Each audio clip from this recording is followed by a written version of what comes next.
Today I discuss all about tourism multiplier effect.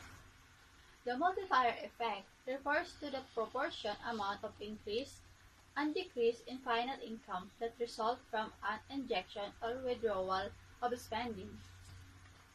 Multiplier effect, which is its simple form of how many times money spent of investor. Multiplier, the greatest than proportion increase in national income resulting from an increase in aggregate demand. Example of multiplier effect. Jeff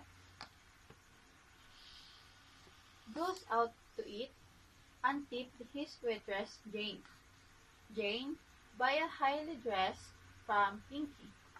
Pinky shop at Beth. Beth buy a highly dressed from Joanne. Joanne pay her local employee Jeff. A simple of multiplier effect.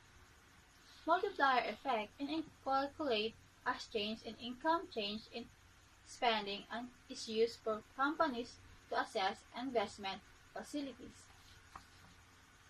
The money supplier's multiplier is also another variation of a standard multiplier using a money multiplier to analyze effect on the money supply.